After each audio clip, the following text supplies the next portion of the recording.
If you like big guns and having a lot of extra actions, then you will like the monks of Kolume, because all of their abilities are related mostly to their space cannon abilities and having some extra actions. But before we dive into that, let's have a quick look at their starting units and their home system. So they start with 2 carriers, 4 infantry, 2 fighters, a cruiser and a space dock, which is a pretty good fleet because we can easily gain control of 2 planets in 2 systems in round 1. Then we have the homeworld. It contains 2 planets that have 2 resources and 0 influence on each, for a total of 4 resources. And I think having 0 influence in the home system makes sense because we have so many other actions we can play. Just make sure to have some extra influence in your slice. And just ignore these units for now, they are for an example a little later on. Next up is their starting technologies, and we get to choose one of these 2. And of course they are related to the space cannon and actions or command tokens in this case here, because the graviton laser system force our space cannon to hit non-fighter ships if able, and with predictive intelligence we are allowed to redistribute our command tokens at the end of our turn. And this is very related to our first faction ability. We will skip the Starfall gunnery for now because it's related to space cannon, so let's focus on all the action abilities first. The first one is called Deliberate Action. You cannot redistribute command tokens during the status phase. When you pass, you may place 1 command token from your reinforcements in one pool on your command sheet that contains no command tokens. So in the beginning of the game, or maybe the first half of the game, I think we are fairly secured 1 extra command token because it's easy to run out of tokens in our tactical and strategy pool. So we will get a new one every time we pass for that game round. So because of this faction ability, the Deliberate Action, I am strongly considering taking Predictive Intelligence as the starting tech because that will help us immediately. Then we can always get the Graviton laser system if we want that a little later in the game when space combat becomes relevant. Now let's look at the other faction ability called Meditation. It's an action by itself. Spend 1 command token from your strategy pool to ready one of your technologies. So here we sacrifice a command token from our strategy pool, and then we have quite many technologies we could have that can be unexhausted. For instance, sling relay, biostems, transit diodes, AI development algorithm. So we can use these technologies once more during the same game round. But of course both of our starting technologies, depending on which one you choose, they are also exhaustible. So in some way we get a biostems technology for the cost of 1 command token from our strategy pool. But our faction technologies, the Omniscience field here, and I will wait a little bit with that, that is also exhaustible, and the other one called Applied Biothermics is as well. But let's ignore that one for now and have a look at this one.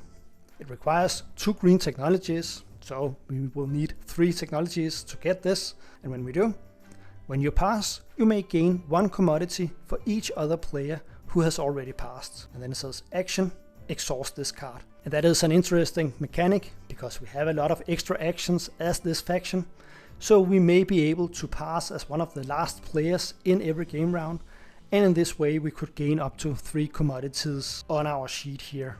But to be fair, I'm not sure I would ever go for this, because if we need to pay for 3 technologies to be able to earn 3 commodities in every game round, then I think this is way too expensive. But of course it's always nice to have a stall action. Now we will continue with the agent. It's also an action, or a component action. Exhaust this card to allow a player to redistribute 1 of their command tokens on their command sheet.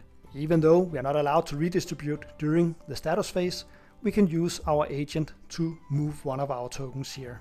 And of course we can also sell this ability to another player in case we don't want to use it ourselves. And that was actually all the abilities related to actions and command tokens.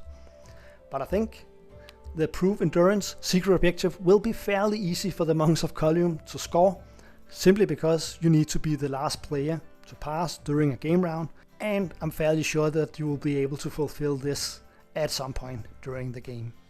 And now let's move on to all the space cannon and space combat abilities. And we will start with the Starfall Gunnery. During movement, while you are not the active player, you may only use one of your units' space cannon. During each of your actions, up to 3 of your non-fighter ships gain space cannon 8. So basically, we are weaker when defending and stronger when we are attacking. So let me demonstrate this with an example here. So we have Archon Whale with 2 PDSs on it. So in case the red player decides to attack us here, then only one of the PDSs are allowed to attack. But on the contrary, if we are the attacker here, then we can move in to the red system, and then all 3 of our ships gain space cannon 8. A little bit similar to Mentac's ambush faction ability, where we can roll 1 dice for each of up to 2 of our cruisers or destroyers and roll for space combat before the space combat even begins. Then we have the faction promissory note, the combinatorial bypass. At the start of invasion, place this card in your play area. During this invasion, all other players' units lose planetary shield and space cannon. At the start of your next turn, return this card to the Kolume player. So if a different player wants to invade a third player's planet that may have some PDSs on it, then I think this is a fairly easy sell to that attacking player so that you can help him gain control of that planet.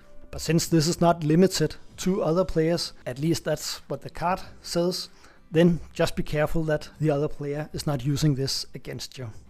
And now let's move on to the other faction technology, the Omniscience Field. And it requires 3 red technologies before we can research this. After a system is activated, you may exhaust this card to choose one player. Apply +1 or -1 to all rolls that player makes during this tactical action. So this is not limited to a single round of space combat or ground combat.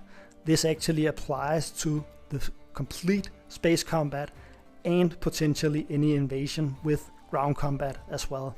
So very much a plasma scoring on steroids here.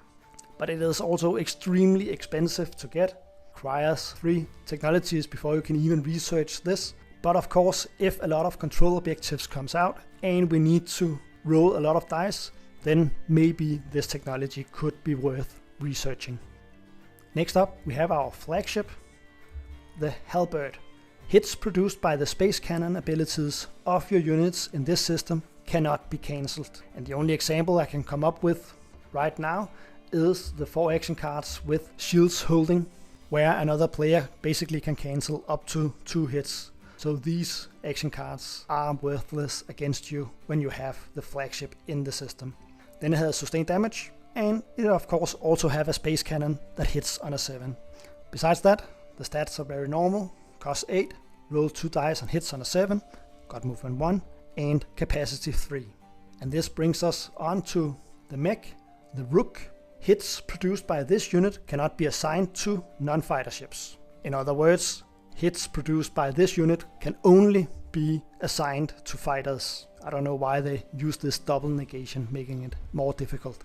After you spend a command token from your strategy pool, repair this unit. Then it has sustained damage, as all mechs got, and then you also have a space cannon 8 that rolls 2 dice. Then we have the other part. After you spend a command token from your strategy pool, repair this unit, and there's a small synergy with that, with the meditation faction ability here. So we can both, if we spend a token from the strategy pool, both unexhaust one of the technologies here, we can also repair one of our mechs. Speaking of unexhausting technologies, that is exactly what is required to unlock our commander. And when we do that, then we can apply +1 to the result of each of your unit's ability rolls. And ability rolls are space cannon, anti-fighter barrage, and bombardment. So we don't get to roll an additional die like plasma scoring, but we actually get to improve the result of each die roll. Of course, making plasma scoring even more interesting to get. Lastly, we have the hero, and to unlock him, we need to have 3 scored objectives. Then we get an action. Place this card near the game board. During this game round, After you perform a component action, you may use one of your unit's space cannon against ships in or adjacent to that unit's system. At the end of this game round, purge this card. So first of all, what is a component action? That is all the game components that has the word action printed on it. So the hero itself will trigger this ability, but our agent will as well, the meditation will as well, and of course if we have any action cards with the word action printed on it, then that will also trigger this ability. So every time we use one of those abilities, then for instance, and now of course we cannot share the same space area as the red player, but then every time we make a component action, our PDS here can fire into enemy ships in the same system and all adjacent systems.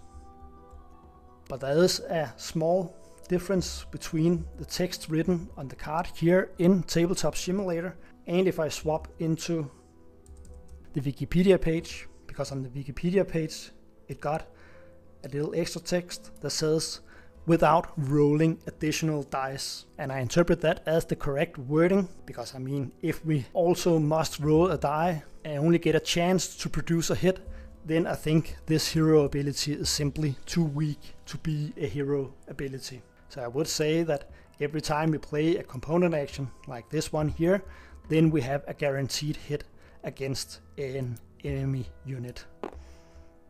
And again, I could be wrong, and feel free to correct me in the comments below. When it comes to researching technology, I don't really have any recommendations. I'm not sure I will go for the faction technologies if I play them, so I think I pretty much will follow whatever public and secret objectives I get and then tech in that direction. But of course, with our commanders, apply +1 to the result of each of your unit's ability rolls, then the bombardment on dreadnoughts, the anti-fighter barrage on destroyers, and the space cannon on the PDSs will become even stronger if you upgrade those. I mean, if you upgrade the destroyer to destroyer 2 and you get to roll 3 dice that hits on a 5 for each anti-fighter barrage roll, that is pretty wild. But that was it for the Monks of Kolume. I haven't tried playing them myself, so I don't have any experience with them, but if you have, either because you have played them or you have been in a game where another player played them, feel free to share your experience with them in the comments below. Please support the channel. Thank you for watching, and I'll see you in the next one.